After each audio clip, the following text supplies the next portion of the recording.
On January 17, 1961, a departing president sat before television cameras and delivered a warning. Dwight Eisenhower was not a pacifist. He had commanded the largest military invasion in history. He understood war better than almost any man alive. In his farewell address, he warned Americans to guard against the acquisition of unwarranted influence, whether sought or unsought, by the military-industrial complex. The phrase has become famous, but Eisenhower's warning is often misunderstood. He was not predicting a conspiracy of greedy arms dealers manipulating puppet politicians.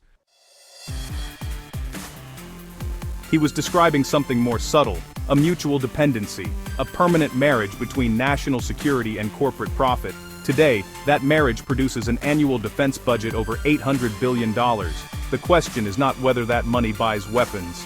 The question is whether that money has become necessary. Is the economy built on war? And what happens if we stop? The military-industrial complex was born in the 1940s. After Pearl Harbor, American industry converted to war production within months. Car factories made tanks, typewriter companies made machine guns. The United States became what one historian called the arsenal of democracy. And, at war's end, that arsenal presented a problem. Factories needed to retool for civilian goods, veterans needed jobs, the economy needed to transition. But the Cold War changed the calculation. The National Security Act of 1947 created a permanent military establishment, the Defense Department, the CIA, the National Security Council. By 1960, defense spending consumed nearly 10% of America's gross domestic product. Half the federal budget went to the military. Eisenhower saw the numbers. He saw the permanence. We annually spend on military security more than the net income of all United States corporations, he said. This conjunction of an immense military establishment and a large arms industry was new in American experience.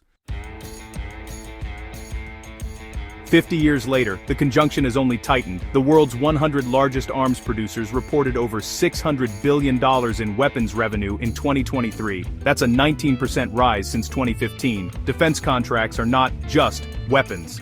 They are jobs. In congressional districts across the country, military spending functions as a jobs program. Senators and representatives rarely vote against weapons systems built in their states.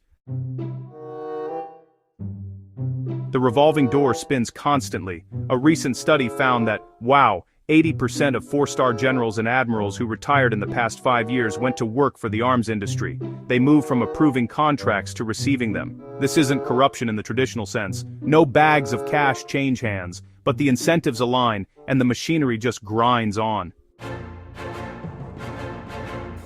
The war in Ukraine provided a clear example. From the conflict's outbreak through the end of 2022, American defense contractors received nearly $22 billion in new arms deals from United States partners. The manufacture of the HIMARS system actually doubled its production capacity. The United States maintains hundreds of military facilities outside its borders. This is not temporary. It's structural. Russia operates 2 such facilities outside its region. China operates 1. The United States operates hundreds. Defense contractors lobby for favorable procurement. They lobby for export deals. They lobby for policies that sustain demand. Those incentives can bias national policy towards security frames rather than diplomacy. Lockheed Martin, the largest Western defense contractor, reported net sales of roughly $71 billion in 2024. The overwhelming share came from military programs and government customers. Entire communities depend on this spending. Defense sector jobs, regional supplier networks, and national security narratives give politicians immediate disincentives to cut defense budgets. In 2011, Defense Secretary Robert Gates acknowledged the reality.